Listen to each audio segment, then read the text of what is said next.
Learn fast എഡ്യൂക്കേറ്റിലേക്ക് എല്ലാവർക്കും സ്വാഗതം.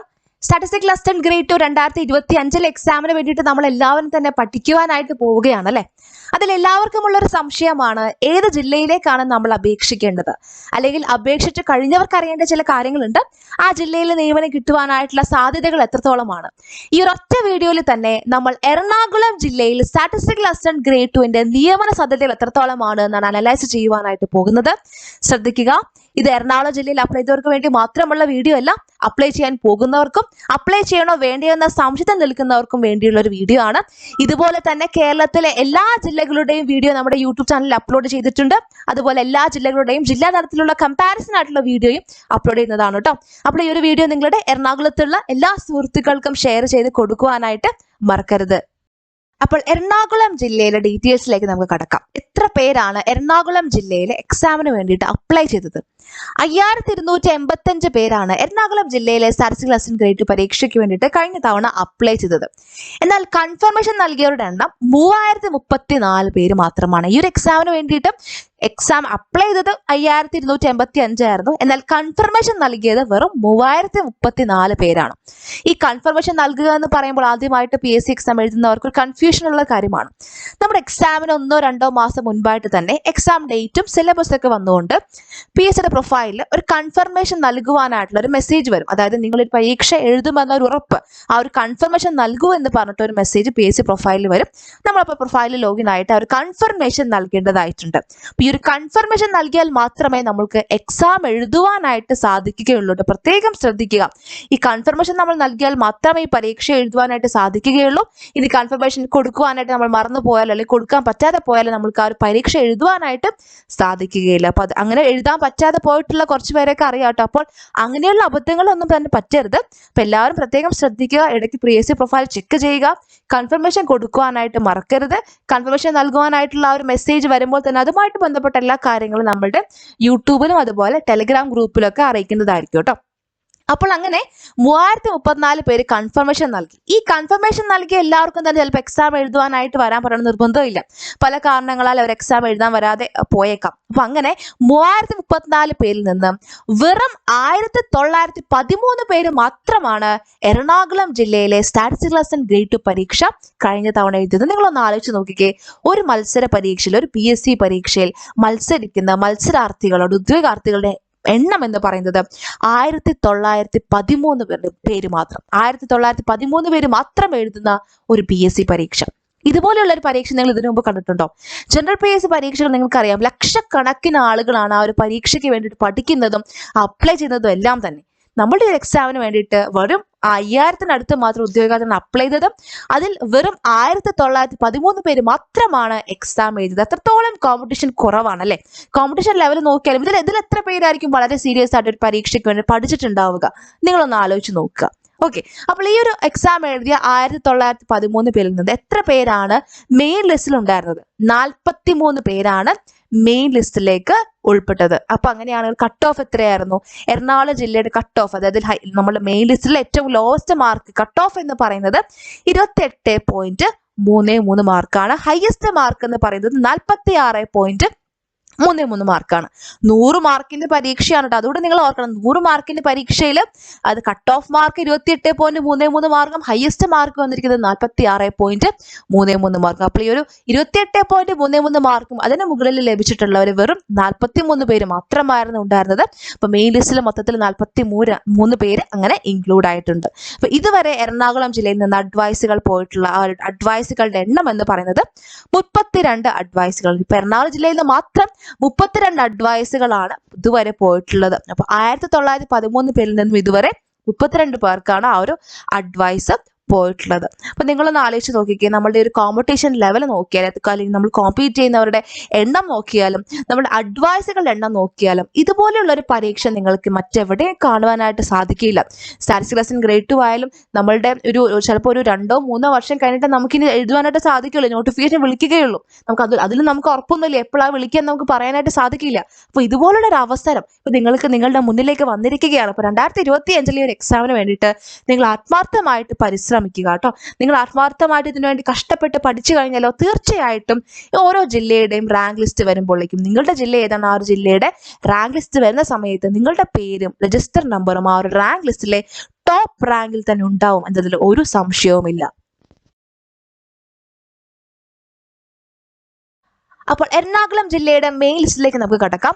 10 പേരായിരുന്നു ജനറൽ കാറ്റഗറി വിഭാഗത്തിൽ നിന്ന് മെയിൻ ലിസ്റ്റിൽ ഉൾപ്പെട്ടിട്ടുണ്ടായിരുന്നത്. അതിൽ ഹയസ്റ്റ് മാർക്ക് എന്ന് പറയുന്നത് 46.33 മാർക്കും ആ ഒരു ജനറൽ കാറ്റഗറി വിഭാഗത്തിൽ തന്നെ ലോവസ്റ്റ് മാർക്ക് എന്ന് പറയുന്നത് 28.67 മാർക്ക്. അപ്പോൾ ജനറൽ കാറ്റഗറി ഉള്ളവരിൽ 10 പേരായിരുന്നു മെയിൻ ലിസ്റ്റിൽ ഉണ്ടായിരുന്നത്. അതുപോലെ 70 ബിലവ് റിസർവേഷൻ ഉള്ള 10 പേരായിരുന്നു മെയിൻ ലിസ്റ്റിൽ ഉണ്ടായിരുന്നത്. അതിൽ ഹയസ്റ്റ് മാർക്ക് എന്ന് പറയുന്നത് 37.33 മാർക്കും ലോവസ്റ്റ് മാർക്ക് ഏറ്റവും കുറവ് മാർക്ക് 28.33 മാർക്കുമായിരുന്നു. SC/ST കാറ്റഗറിയിൽ ആരും തന്നെ മെയിൻ ലിസ്റ്റിൽ ഉണ്ടായിരുന്നില്ല. അതുപോലെ മുസ്ലിം റിസർവേഷനുള്ള 7 പേരായിരുന്നു മെയിൻ ലിസ്റ്റിൽ ഉൾപ്പെട്ടിട്ടുണ്ടായിരുന്നത്. അതിൽ ഹയസ്റ്റ് മാർക്ക് 34.67 മാർക്കും ലോവസ്റ്റ് മാർക്ക് 29.33 മാർക്കുമായിരുന്നു. അങ്ങനെ ബാക്കിയുള്ള എല്ലാ റിസർവേഷൻ കാറ്റഗറിയുടെയും എത്ര പേരാണോ റിസർവേഷൻ വിഭാഗത്തിൽ നിന്ന് മെയിൻ ലിസ്റ്റിൽ ഉൾപ്പെട്ടിട്ടുണ്ടായിരുന്നത് അതിൽ തന്നെ ഹയസ്റ്റ് മാർക്ക് എത്രയാണ് ലോവസ്റ്റ് മാർക്ക് എത്രയാണ് നിങ്ങൾക്ക് ഈ ഒരു ടേബിൾ നോക്കിയാൽ മനസ്സിലാകും കേട്ടോ. നിങ്ങളുടെ റിസർവേഷൻ കാറ്റഗറി ഏതാണോ അതുമായിട്ട് ബന്ധപ്പെട്ടുള്ള ഡാറ്റ നിങ്ങളൊന്ന് നോട്ട് ചെയ്ത് വെക്കുക. അതുപോലെ സപ്ലിമെന്ററി ലിസ്റ്റിലേക്ക് വന്നു കഴിഞ്ഞാൽ 70 ബില്ലവ കാറ്റഗറിയുടെ സപ്ലിമെന്ററി ലിസ്റ്റിൽ 8 പേരായിരുന്നു ഉണ്ടായിരുന്നത്. അതിൽ ഹയസ്റ്റ് മാർക്ക് റിട്ടൺ എക്സാമിലെ ഹയസ്റ്റ് മാർക്ക് എന്ന് പറയുന്നത് 26.67 മാർക്കാണ്. സ്വാഭാവികമായിട്ട് നമ്മളുടെ കട്ട് ഓഫ് നമ്മുടെ എറണാകുളം ജില്ലയുടെ കട്ട് ഓഫ് എന്ന് പറയുന്നത് 28.33 ആണ്. അപ്പോൾ ഒരു കട്ട് ഓഫിന് താഴെ മാർക്ക് ലഭിച്ചവരാണ് സപ്ലിമെന്ററി ലിസ്റ്റിൽ ഉണ്ടാവുക.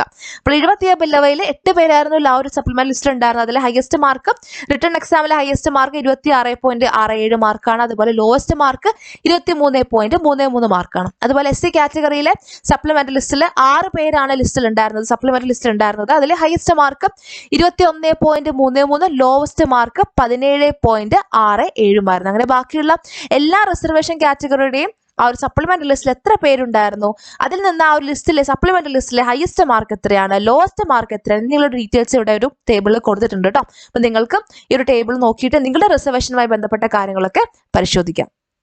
അതുപോലെ ഡിഫറൻറ്റ്ലി ഏബിൾഡ് റിസർവേഷൻ കാറ്റഗറിയുടെ സപ്ലിമെന്ററി ലിസ്റ്റിൽ ലോവഷൻ കാറ്റഗറിയിൽ 3 പേരുണ്ടായിരുന്നു. ഹിയറിംഗ് ഇമ്പയർമെന്റിൽ 2 പേരുണ്ടായിരുന്നു. ലോക്കോഡ് ഡിസബിലിറ്റി സെർവൽ ക്ലാസ്സിൽ 3 പേരുണ്ടായിരുന്നു. ഓരോ റിസർവേഷൻ വിഭാഗത്തിലും ലഭിച്ചിട്ടുള്ള ഹയസ്റ്റ് മാർക്കും ലോവസ്റ്റ് മാർക്കും ഈ ഒരു ടേബിളിൽ കൊടുത്തിട്ടുണ്ട്. നിങ്ങൾക്ക് അപ്പോൾ ഇവിടെ നിങ്ങളുടെ റിസർവേഷനുമായിട്ട് ബന്ധപ്പെട്ട ഡാറ്റാസ് ഒക്കെ നോക്കാവുന്നതാണ് കേട്ടോ. അപ്പോൾ എറണാകുളം ജില്ലയിലെ മെയിൻ ലിസ്റ്റിലും സപ്ലിമെന്ററി ലിസ്റ്റിലും ഓരോ റിസർവേഷൻ കാറ്റഗറിയിൽ നിന്നും ഉൾപ്പെട്ട കാൻഡിഡേറ്റ്സിന്റെ എണ്ണം അതുപോലെ അവരുടെ ഹയസ്റ്റ് മാർക്ക് ലോവസ്റ്റ് മാർക്ക് എന്നീ വിവരങ്ങളെ കുറിച്ച് നിങ്ങൾക്ക് ഒരു ഐഡിയ കിട്ടിയെന്ന് വിശ്വസിക്കുന്നു. ഇനി നമ്മൾ നോക്കാനായിട്ട് പോകുന്നത് അഡ്വൈസ് ഡീറ്റെയിൽസ് ആണ്. അതായത് ഓരോ റിസർവേഷൻ കാറ്റഗറിയിൽ നിന്നും ഏറ്റവും അവസാനം അഡ്വൈസ് പോയ ആളുടെ റാങ്ക് എത്രയാണ് അല്ലെങ്കിൽ ഏറ്റവും അവസാനം അഡ്വൈസ് പോയ ആളുടെ മാർക്ക് എത്രയാണ് എന്നീ കാര്യങ്ങളൊക്കെയാണ് കേട്ടോ. അതിലേക്ക് കടക്കുന്നതിന് മുൻപായിട്ട് സ്റ്റാറ്റിസ്റ്റിക്സ് മാത്തമാറ്റിക്സ് കൊമേഴ്സ് എക്കണോമിക്സ് എന്നീ വിഷയങ്ങൾ പ്രധാന വിഷയമായി വരുന്ന കേരള PSC പരീക്ഷകൾ അതായത് കഴിഞ്ഞ തവണത്തെ സ്റ്റാറ്റിസ്റ്റിക്കൽ അസിസ്റ്റന്റ് ഗ്രേഡ് 2 എക്സാം അതുപോലെ 2024 ജൂണിൽ നടന്ന റിസർച്ച് അസിസ്റ്റന്റ് പരീക്ഷ അതുപോലെ കഴിഞ്ഞ വർഷം നടന്ന റിസർച്ച് ഓഫീസർ പരീക്ഷ എന്നീ 3 പരീക്ഷകളിലും ലേൺ ഫാസ്റ്റ് എഡ്യൂക്കേറ്റ് നേടിയ നേട്ടങ്ങളെക്കുറിച്ച് കുറച്ച് നിമിഷങ്ങൾ.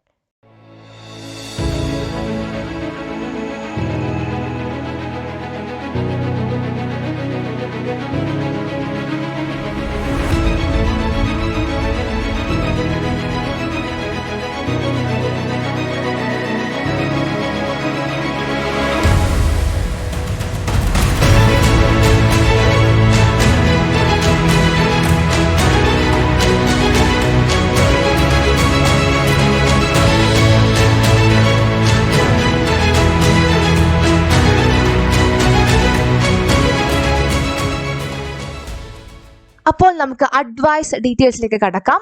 ഓപ്പൺ കോമ്പറ്റീഷൻ വിഭാഗത്തിൽ അതായത് റിസർവേഷൻ കാറ്റഗറി ഒന്നും കൺസിഡർ ചെയ്യാതെ തന്നെ മാർക്കിന്റെ അടിസ്ഥാനത്തിൽ അവസാനമായിട്ട് അഡ്വൈസ് പോയ ആളുടെ റാങ്ക് എന്ന് പറയുന്നത് 29ാമത്തെ റാങ്കാണ്. 29ാമത്തെ റാങ്കുള്ള ആൾക്കാണ് ഓപ്പൺ കോമ്പറ്റീഷൻ വിഭാഗത്തിൽ നിന്ന് അവസാനമായിട്ട് എറണാകുളം ജില്ലയിൽ നിന്ന് അഡ്വൈസ് പോയിട്ടുള്ളത്. അഡ്വൈസ് പോയ ആളുടെ മാർക്ക് എന്ന് പറയുന്നത് 30.33 മാർക്കാണ്.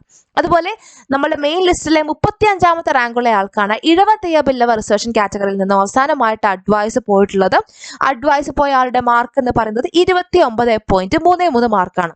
അതുപോലെ SC കാറ്റഗറിയിലെ സപ്ലിമെന്ററി ലിസ്റ്റിലെ 3ാമത്തെ റാങ്കുള്ള ആൾക്കാണ് അവസാനമായിട്ട് ആ ഒരു വിഭാഗത്തിൽ നിന്നും അഡ്വൈസ് പോയിട്ടുള്ളത്. ആ ഒരു അഡ്വൈസ് പോയ ആളുടെ മാർക്ക് എന്ന് പറയുന്നത് 20.33 മാർക്കാണ്. അതുപോലെ ST കാറ്റഗറിയിൽ ആർക്കും തന്നെ ഇതുവരെ അഡ്വൈസുകൾ പോയിട്ടില്ല. നമ്മുടെ PSCയുടെ റൊട്ടേഷൻ ചാർട്ട് പ്രകാരമാണ് അഡ്വൈസുകൾ പോകുന്നത്. അപ്പോൾ അവരുടെ ഊഴം വരുന്നതിനനുസരിച്ചായിരിക്കും ആ അഡ്വൈസുകൾ പോകുന്നത് കേട്ടോ. അതുപോലെ മുസ്ലിം വിഭാഗത്തിലാണെങ്കിൽ മെയിൻ ലിസ്റ്റിലെ 31ാമത്തെ റാങ്കുള്ള ആൾക്കാണ് അവസാനമായിട്ട് അഡ്വൈസ് പോയത്. ആളുടെ മാർക്ക് എന്ന് പറയുന്നത് 30 മാർക്കാണ്. അതുപോലെ LC കാറ്റഗറിയിൽ 28ാമത്തെ മെയിൻ ലിസ്റ്റിലെ 28ാമത്തെ റാങ്കുള്ള ആൾക്കാണ് അവസാനമായിട്ട് അഡ്വൈസ് പോയത്. ആളുടെ മാർക്ക് എന്ന് പറയുന്നത് 30.33 മാർക്കാണ്. OBC കാറ്റഗറിയിൽ അതേപോലെ തന്നെ ഇതുവരെ അഡ്വൈസുകൾ പോയിട്ടില്ല. അവരുടെ ഊഴം വരുന്നതിനനുസരിച്ചായിരിക്കും അഡ്വൈസുകൾ പോവുക. അതുപോലെ വിശ്വകർമ്മ കാറ്റഗറിയിലെ നമ്മുടെ മെയിൻ ലിസ്റ്റിലെ 12ാമത്തെ റാങ്കുള്ള ആൾക്കാണ് വിശ്വകർമ്മ വിഭാഗത്തിൽ നിന്നും ആ ഒരു അഡ്വൈസ് പോയിട്ടുള്ളത്. അഡ്വൈസ് പോയ ആളുടെ മാർക്ക് എന്ന് പറയുന്നത് 32.67 മാർക്കാണ്. ബാക്കി താഴെ കൊടുത്തിരിക്കുന്ന റിസർവേഷൻ കാറ്റഗറിയിൽ ഒന്നും തന്നെ ഇതുവരെ അഡ്വൈസുകൾ പോയിട്ടില്ല. അവരുടെ ആ ഒരു ഊഴം വരുന്നതനുസരിച്ച് റൊട്ടേഷൻ ചാർട്ട് പ്രകാരം ആ ഒരു ഊഴം വരുന്നതനുസരിച്ചായിരിക്കും ആ ഒരു അഡ്വൈസുകൾ പോവുക. അതുപോലെ ഡിഫറൻറ്റ്ലി ഏബിൾഡ് കാറ്റഗറിയിലെ ലോ വിഷൻ കാറ്റഗറിയിലെ സപ്ലിമെന്ററി ലിസ്റ്റിലെ 1ാമത്തെ റാങ്കുള്ള ആൾക്കാണ് അവസാനമായിട്ട് അഡ്വൈസ് പോയത്. അതുപോലെ ഹിയറിംഗ് ഇമ്പയർമെന്റ് കാറ്റഗറിയിൽ സപ്ലിമെന്ററി ലിസ്റ്റിലെ ആദ്യത്തെ റാങ്കുള്ള ആൾക്കാണ് അവസാനമായിട്ട് അഡ്വൈസ് പോയത്. അപ്പോൾ നിങ്ങളുടെ ഒരു റിസർവേഷൻ കാറ്റഗറി ഏതാണോ അതുമായിട്ട് ബന്ധപ്പെട്ട ആ ഒരു വിഭാഗത്തിൽ നിന്നും അവസാനമായിട്ട് അഡ്വൈസ് പോയ ആളുടെ റാങ്ക് എത്രയാണ്, ആ അഡ്വൈസ് പോയ ആളുടെ മാർക്ക് എത്രയാണ്, അതൊക്കെ നിങ്ങളൊന്ന് നോട്ട് ചെയ്ത് വെക്കുക. അപ്പോൾ നിങ്ങൾക്ക് ഒരു ഐഡിയ കിട്ടും നിങ്ങളുടെ ആ ഒരു റിസർവേഷൻ കാറ്റഗറി നിന്ന് കഴിഞ്ഞ തവണത്തെ ആ ഒരു സ്റ്റാറ്റസ് എങ്ങനെയാണ്, അല്ലെങ്കിൽ ഇനി നമ്മൾ അപ്ലൈ ചെയ്യുന്ന സമയത്ത് ഏത് ജില്ലയിൽ അപ്ലൈ ചെയ്യണം എന്നതിനെ കുറിച്ച് ഒരു ഐഡിയ കിട്ടുവാനായിട്ട്, അല്ലെങ്കിൽ നിങ്ങൾ എത്രത്തോളം മാർക്ക് മേടിക്കേണ്ടതായിട്ടുണ്ട് അതിനെ കുറിച്ച് നിങ്ങൾക്ക് ഒരു ഐഡിയ ഇതിൽ നിന്ന് കിട്ടുന്നതായിരിക്കും കേട്ടോ. ഈ ഒരു വീഡിയോയിൽ നമ്മൾ എറണാകുളം ജില്ലയിലെ ഡീറ്റെയിൽസ് ആണ് കണ്ടത് അല്ലേ. എറണാകുളം ജില്ലയിൽ എത്ര പേരാണ് കഴിഞ്ഞ തവണ സാലറി ക്ലാസിന് വേണ്ടി അപ്ലൈ ചെയ്തത്, എത്ര ഒരു കൺഫർമേഷൻ നൽകി, എത്ര ഒരു എക്സാം എഴുതി. വെറും 1913 പേര് മാത്രമാണ് എറണാകുളം ജില്ലയിൽ ആ ഒരു സ്റ്റാറ്റിസ്റ്റിക് ക്ലാസിന് പരീക്ഷ എഴുതിയത്. നിങ്ങളൊന്ന് ആലോചിച്ച് നോക്കിക്കേ, എത്രത്തോളം കോമ്പറ്റീഷൻ കുറവാണ് അല്ലെ. വെറും 1913 പേര് മാത്രം എഴുതുന്ന ഒരു PSC പരീക്ഷ. ഇതുപോലുള്ള പരീക്ഷ നിങ്ങൾ ഇതിനു മുമ്പ് കണ്ടിട്ടുണ്ടോ? അതുകൊണ്ട് തന്നെ ഈ ഒരു പരീക്ഷയ്ക്ക് വേണ്ടി നിങ്ങൾ എല്ലാവരും ആത്മാർത്ഥമായിട്ട് പരിശ്രമിക്കണം കേട്ടോ. നന്നായിട്ട് പഠിക്കുക. നമുക്കൊരു 6 മാസം മുൻപിലുണ്ട്. എല്ലാ ദിവസവും നമ്മുടെ ആ ഒരു ജില്ലയുടെ റാങ്ക് ലിസ്റ്റ് പബ്ലിഷ് ചെയ്യുന്ന സമയത്ത് നിങ്ങളുടെ രജിസ്റ്റർ നമ്പറും നിങ്ങളുടെ പേരും ആ ഒരു ടോപ്പ് റാങ്കിൽ തന്നെ ഉണ്ടാവണം എന്നുള്ള ഒറ്റ ലക്ഷ്യത്തിൽ നിങ്ങൾ നന്നായിട്ട് പഠിക്കുക. ഈ ഒരു 6 മാസക്കാലം നിങ്ങൾ ആത്മാർത്ഥമായിട്ട് പരിശ്രമിച്ചു കഴിഞ്ഞാൽ ഉറപ്പായിട്ടും നിങ്ങൾക്ക് ആ ഒരു ലിസ്റ്റിൽ ഏറ്റവും ടോപ്പ് റാങ്കിലേക്ക് എത്തുവാനായിട്ട് സാധിക്കും. അപ്പോൾ എങ്ങനെയാണ് നമ്മൾ ഈ ഒരു പരീക്ഷയ്ക്ക് വേണ്ടി പഠിക്കേണ്ടത്, തയ്യാറെടുക്കേണ്ടത്? സബ്ജക്ട് ബേസ്ഡ് എക്സാമുകളിൽ, അതായത് പ്രത്യേകമായിട്ടും സ്റ്റാറ്റിസ്റ്റിക്സ്, മാത്തമാറ്റിക്സ്, കൊമേഴ്സ്, എക്കണോമിക്സ് എന്നീ വിഷയങ്ങൾ പ്രധാന വിഷയമായി വരുന്ന സബ്ജക്ട് ബേസ്ഡ് എക്സാമുകളിൽ PSC ചോദ്യങ്ങൾ ചോദിക്കുന്ന ഒരു രീതിയുണ്ട്. ആ ഒരു രീതി മനസ്സിലാക്കിക്കൊണ്ട് വേണം നമ്മൾ പഠിക്കുവാനായിട്ട്. ആ ഒരു രീതി മനസ്സിലാക്കി അനലൈസ് ചെയ്തുകൊണ്ടാണ് ലേൺ ഫാസ്റ്റ് എഡ്യൂക്കേറ്റഡ് എല്ലാ ക്ലാസ്സുകളും എല്ലാ മോക്ക് ടെസ്റ്റുകളും പ്രിപ്പയർ ചെയ്തിരിക്കുന്നത്. അതിൻ്റെ ഒരു തെളിവാണ് 2024 ജൂണിൽ നടന്ന റിസർച്ച് അസിസ്റ്റന്റ് പരീക്ഷ. ആ ഒരു പരീക്ഷയിൽ ഇതേപോലെ തന്നെ സ്റ്റാറ്റിസ്റ്റിക്സ്, മാത്തമാറ്റിക്സ്, കൊമേഴ്സ്, എക്കണോമിക്സ് ആയിരുന്നു പ്രധാന വിഷയങ്ങളായിട്ട് പഠിക്കുവാനായിട്ടുണ്ടായിരുന്നത്.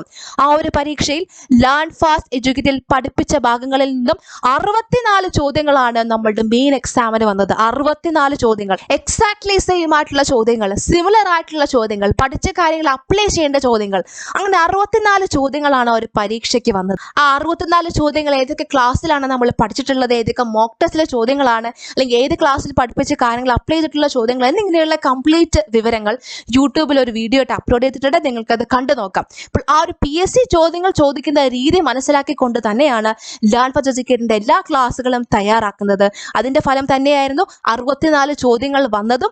മാത്രമല്ല റിസർച്ച് അസിസ്റ്റന്റ് പരീക്ഷയിൽ വെറും 159 പേര് മാത്രം അടങ്ങുന്ന ഷോർട്ട് ലിസ്റ്റിൽ ഇടം നേടിയത് 37 പേരാണ്. അത് സ്റ്റേജ് വൈഡ് എക്സാം ആണ്. 37 പേരും ലേൺ ഫാസ്റ്റിലെ സ്റ്റുഡൻസ് ആയിരുന്നു. 19 പേരാണ് മെയിൻ ലിസ്റ്റിൽ മാത്രമുള്ളത്. 19 പേര് മെയിൻ ലിസ്റ്റിലും 18 പേര് സപ്ലിമെന്ററി ലിസ്റ്റിലും. അതുപോലെ 2022 സ്റ്റാറ്റിസ്റ്റിക്കൽ അസിസ്റ്റന്റ് ഗ്രേഡ് 2 പരീക്ഷയിൽ ലേൺ ഫാസ്റ്റ് എഡ്യൂക്കേറ്റിൽ നിന്നും 55 റാങ്ക് ഹോൾഡേഴ്സ് ആണ് ഉണ്ടായിരുന്നത്. 55 റാങ്കുകൾ, 1, 2, 3, 4, 5 റാങ്കുകൾ ഉൾപ്പെടെ വിവിധ ജില്ലകളിലായി 55 റാങ്കുകൾ. എങ്ങനെയാണ് ഇത് സാധ്യമാവുക? PSC പരീക്ഷയിൽ ചോദ്യങ്ങൾ ചോദിക്കുന്ന ഒരു രീതിയുണ്ട്. ആ ഒരു രീതി മനസ്സിലാക്കി വേണം നമ്മൾ പഠിക്കുവാനായിട്ട്.